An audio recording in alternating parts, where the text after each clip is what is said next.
came in this unfiltered, cozy pajamas, like two best friends on a video call, to talk about the books that I still have to read until the end of 2025.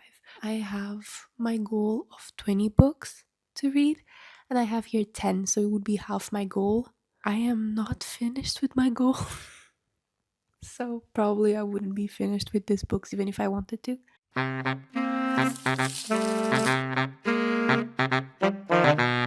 So, my first book is actually something that I started already, and it's the Final Girl Support Group, which is about five women who have this secret therapy sessions in a basement, and they are final girls. So, they survived and managed to kill their killers, and they're based on our most famous final girls ever. Like, Julia is clearly Sydney. Anyway, the main character is Lynette, and I don't really sympathize with Lynette. Lynette's kind of paranoid, but I guess I would be paranoid too, so maybe that's why I don't like her, because she reminds me of myself. The second book is Bewitching. I actually found this book because of Goodreads. I was searching for horror stories, and I came across this one about witches. I want horror, and I want witchcraft, and I want roommates disappearing. I want the mystery, I want the thrill. What more can someone want?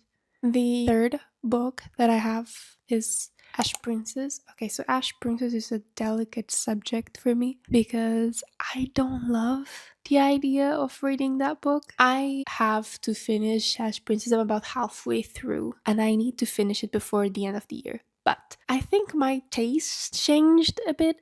The story isn't bad at all. I even cried on the first scenes. Maybe you can say that I became more elitist with what I like to read, or maybe just that I'm in a different mood completely and I don't feel like reading whatever is Ash Princess is about, like fantasy, high fantasy stuff. I don't know, maybe I am more into witches and darkness. Ash Princess is about this girl who survives by appeasing a man who killed her mother and enslaved her people. You know how hard that must have been in the child's mind? And she was constantly beaten by this guy, publicly humiliated to prove a point. I think it's just not my cup of tea anymore, but I still want to finish it to see how far I can go, how far I can push myself into reading stuff that I'm not into anymore. The fourth book is one that it's not hard at all to like because it's Alice in Wonderland. I never read Alice in Wonderland, believe it or not, and I am so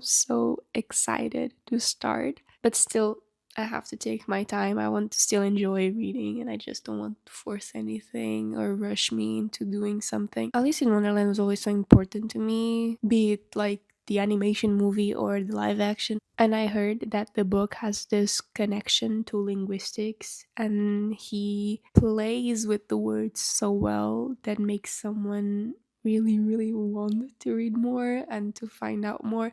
And I feel like that's good vibe that I want to bring into my life. The fifth book is Will Prescribe You a Cat. It's pretty self explanatory, to be honest. It's just about a clinic that prescribes you cats. In my humble opinion, that's the best type of medication, and I would love to have my Shanine with me as a medication right now because I love my cat and I want my cat.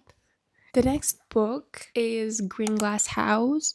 Green Glass House is about this inn empty during the winter, and suddenly this winter is full of visitors. Milo, the main character, is super invested in finding out more, and he's a kid, and kids are cute, so it's pretty much like a wintry vibe and mysterious and fun. It's pretty much like a cool read for winter. The next one that I have here is The Birds. I remember seeing this recommendation and I thought it was my vibe. So it's about this man, Matis, who is mentally disabled, and he is cared for by his older sister. And suddenly, this guy comes in and he falls in love with his sister. Matis finds this fear that he's gonna steal his sister from him. I don't know much, except that it is considered a classic, and I do read my fair share of classics. I haven't read that much this year. To keep on this classic vibe, we also have Dr. Jekyll and Mr. Hyde, or The Strange Case of Dr. Jekyll and Mr. Hyde. We all know that story. We all know what Jekyll and Hyde is all about.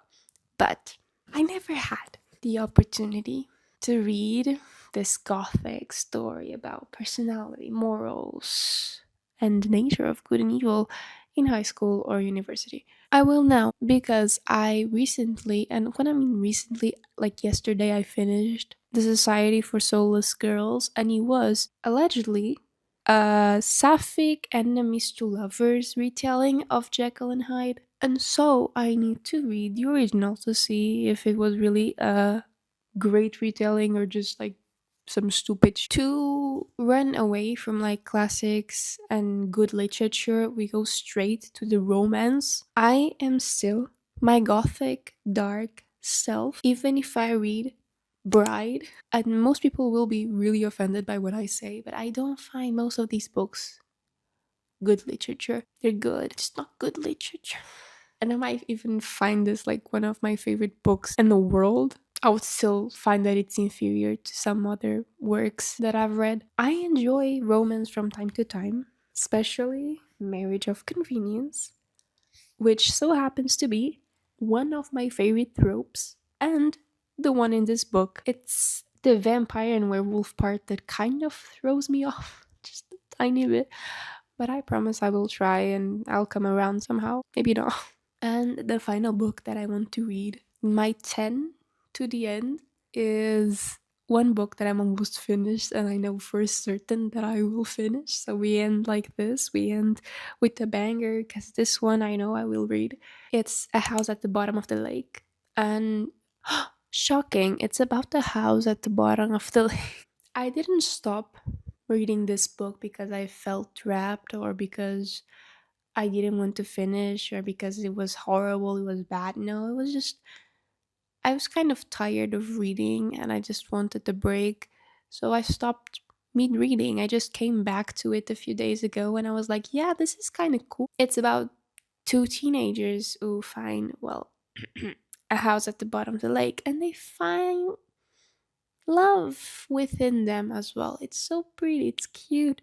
And this novel kind of uses the line between unsettling and kind of sweet because of the romance like a jump rope. This feeling that it leaves you doesn't fit together, you know, the romance and the dark parts. It's kind of different from Society of Soulless Girls for me because the romance kind of played its part into the darkness.